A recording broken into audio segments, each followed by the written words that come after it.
Hey everyone, so I've decided to answer the top questions people ask from billionaires. Here we go.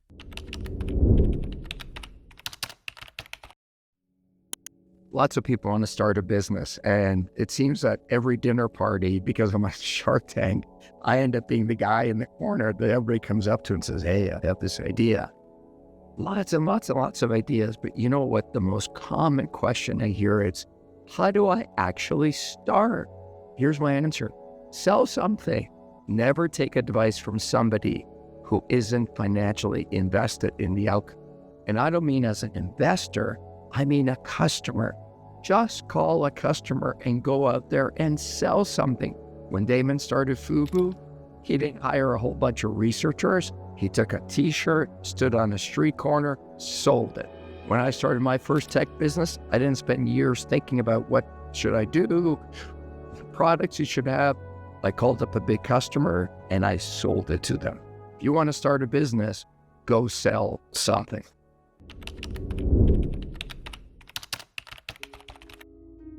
The other day, somebody came up to me and they said, Robert, tell me about a business that I can start, make a lot of money, and not have to spend a lot of time with. You know what my advice was?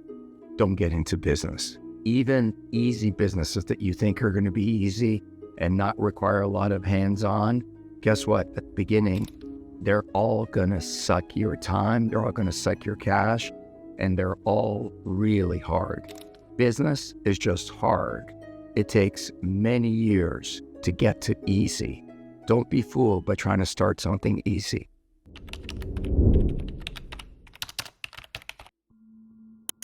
You know, one of the things that people always talk to me about is work-life balance.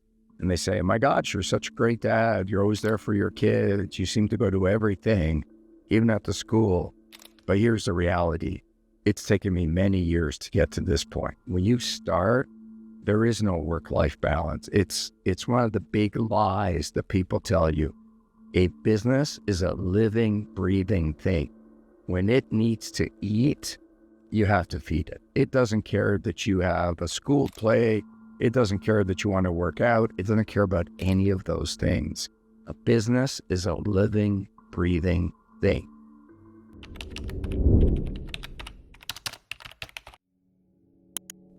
I've seen a lot of businesses start and I've seen a lot of businesses fail. One of the most common mistakes that, in my experience, people make when they start a business is they're not clear what the value proposition to the customer is. They look at it through their lens. So let me give you a quick example. You heard the famous, sell me this pen. Do you know what the right answer to that is? It's not selling the pen. It's before I sell you the pen, tell me who I'm selling the business to. Value is not through your eyes. Value isn't through the eyes of the customer.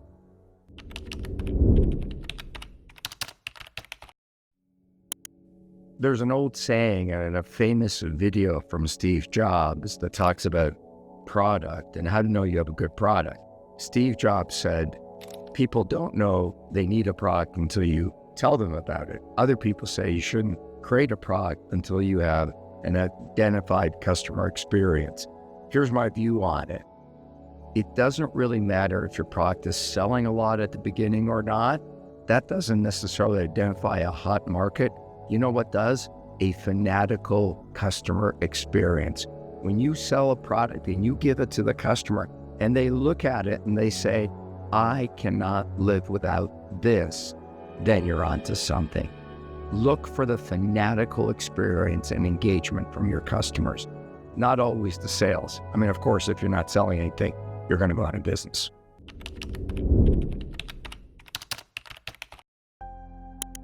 One day I was talking to one of my old HR VPs and we were talking about what makes a great candidate. And she said, we want to hire somebody who's failed before because that makes them better today. And I was like, oh my God, that is such bullshit. I don't want people that failed before. I don't want to hire somebody who's had a business run into the ground. Big failure is bad. I don't like entrepreneurs that walk in and say, I had a business and went bankrupt and failed. I'm okay with a small exit, but I don't want complete failure. I want little pivots along the way. So failure is not about big failure. Failure is little things and constant adaptation.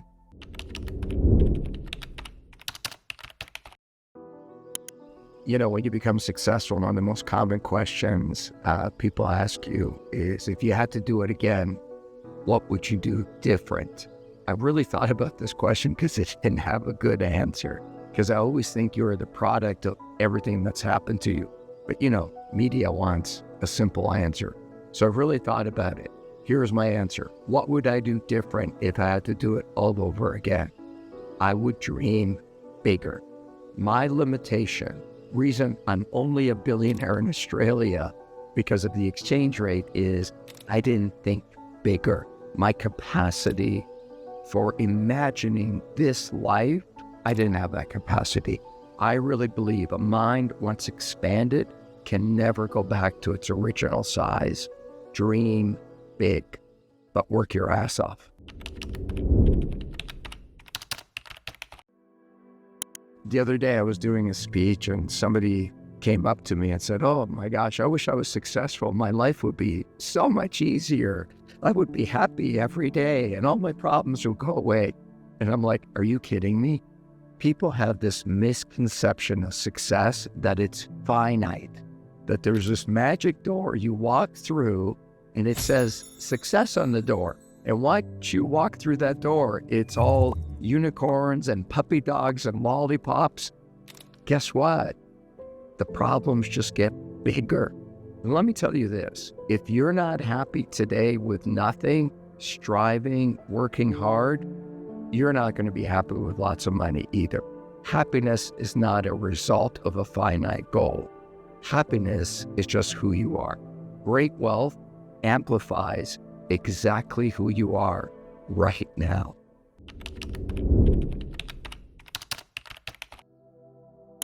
Here's an amazing piece of advice that I had to learn that I didn't do.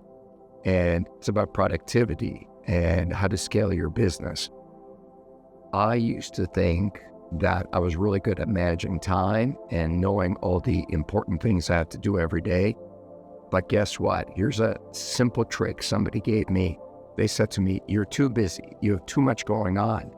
And this is a hack that they gave me. They said, every morning, wake up, take a piece of paper and write down 3 things, not 5, not 10, not 20. Write down 3 things you have to accomplish today, no matter what. Today, not tomorrow. Do not go to sleep until these 3 things are done. So what I used to do is wake up every day, forget all the noise and distraction, and write down those 3 things. Not necessarily tackle them, but my day did not end till those 3 things are done. Constant forward momentum.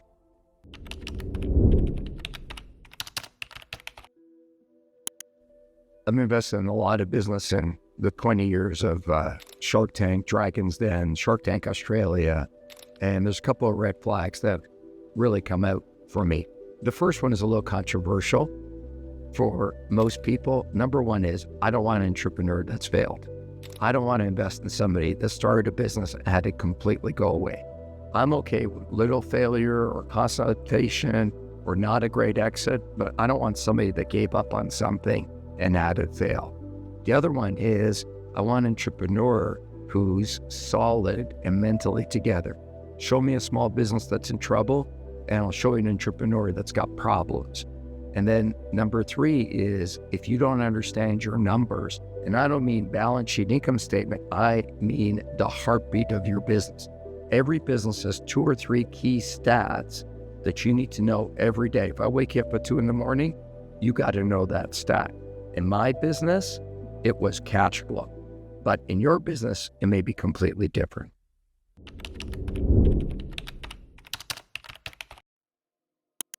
Motivation is really hard. It's easy to be motivated when things are going your way.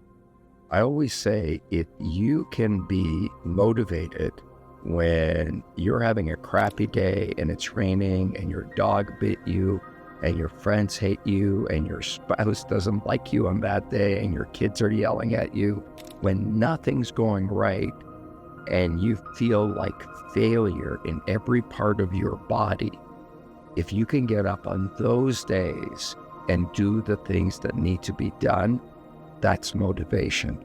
It's a great saying I heard a long time ago, which is a great entrepreneur has the ability to go from failure to failure without any lack of enthusiasm. That's motivation.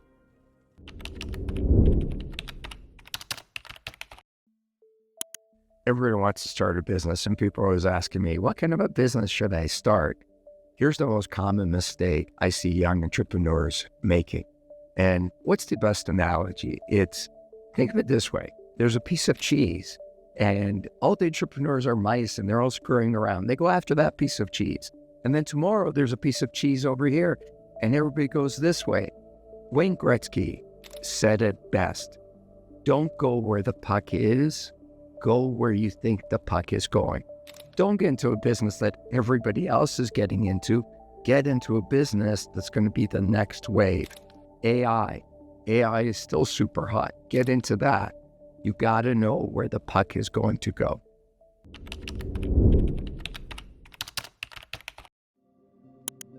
I just got a text from somebody asking me to be their mentor. And it's one of the common things that I hear a lot of people talk about is, can you mentor me? Or how do I find a good mentor? And then people ask me, what was some of the advice you got from a great mentor? I always struggle with that question. Let me tell you why. Because advice is relative to where you are in a situation. Somebody gives me great advice on something and I'm not ready to hear it, I'm not going to apply it. The beauty of life is there are so many great people, not just me, but there's so many people you can learn from YouTube University, but it applies to where you are in your journey. Don't look for generalities in advice. Look for people that can mentor you on a specific problem that you're having now. There is no one pill that answers everything.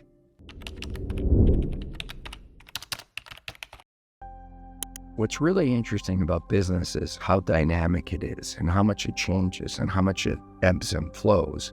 One of the biggest impacts that I'm seeing in business that I really believe in is customization.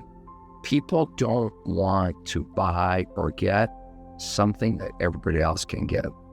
And with the internet, and especially with AI, you can recreate and duplicate and scale almost anything.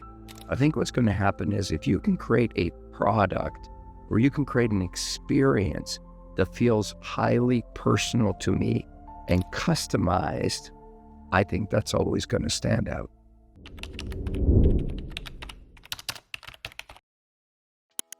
Sales is the lifeblood of every business. I have lots of engineers and accounting people, all kinds of people that want to start a business. And they always say to me, oh my gosh, I'm so scared of business. And I say, why? And they say, well, I'm not very good at sales. So we say to them, look, there's a playbook on how to do sales, lots of sales books, but let me give you a piece of advice that's not in any of those books.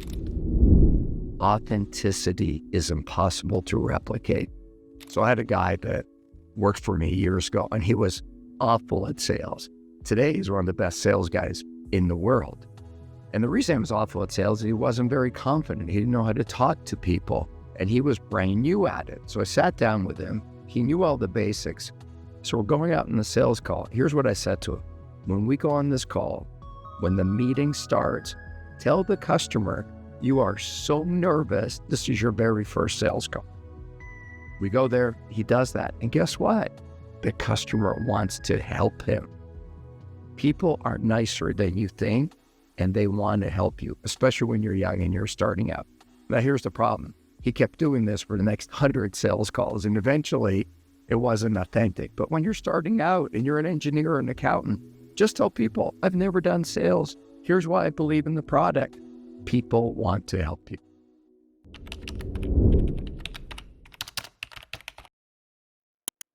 Money's hard, and you can make lots of mistakes with money. The thing I've learned over time is you want to be very careful with mistakes you make with money, because once you spend $1, it's gone. It ain't coming back. One of the biggest mistakes I made was I was in my 20s and I invested in a stock because my godfather told me it was going to go through the roof and we're going to make a ton of money on it. I knew nothing about the stock market. I knew nothing about the stock. I didn't even know what the company did. You know what I saw? I didn't see a stock. I saw easy money. So I took $2,500, and I don't think I even had $2,500. I put half of it on a credit card, and guess what happened to the stock? Company went away. The stock went from $2,500 to, I think, $200.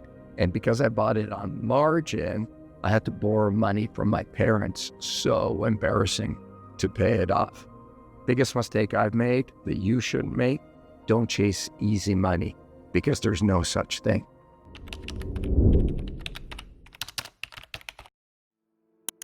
As you start your company, it gets bigger. All kinds of people will start telling you about scale, scale, scale, scale. Here's one of the biggest myths I've learned about scale. And don't forget, I had little companies doing $200,000 a year with 2 employees. And I had big companies, $1 billion a year with 1,000 people. Here's the biggest myth about scale. You cannot sanitize scale and make it clean and repetitive and productive every single day. There's a certain amount of chaos in scale, no matter what you do. If your company is growing, there's going to be chaos. You have to learn to embrace the chaos, but make sure it doesn't break you.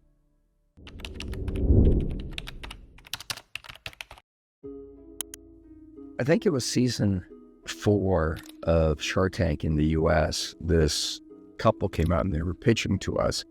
And I think they said something, and I didn't really understand the question. And they said to me, "Hey, you're not listening to what we're saying." And I think I was having a bad day, and I probably was hangry, didn't eat breakfast. And I said to them, "Hang on a second. It is not my responsibility to listen to you. It's your responsibility to be heard." The biggest investment I've ever made in myself, and that you can make in yourself, is learning how to communicate. If you can't communicate clearly, no one's going to listen to you. It doesn't matter if you have the best idea or the best product, but if you can't communicate with people and get them to understand it, you're never going to be successful.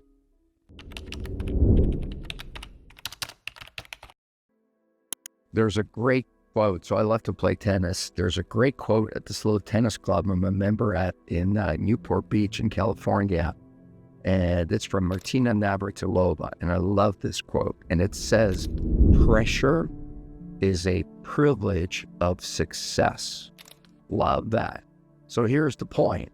The more successful you get, the more pressure you're going to have. You're never going to go away from pressure. You're always going to have pressure. So as the pressure builds, how do you make decisions? So there's 2 caveats I use. In general, my knee-jerk reaction is usually the right one. Number 2, never make a decision that will kill your business. Big risks like that, I'm very, very wary of. So number 1, your gut feel is probably the right feel. And number 2, don't make big decisions that could kill your business. And my final point is, sleep on it. In a really, really big decision, you have to have clarity of mind. So take in all the data, then get away from it, sleep on it, wake up tomorrow morning, and how you feel right away is probably the right way.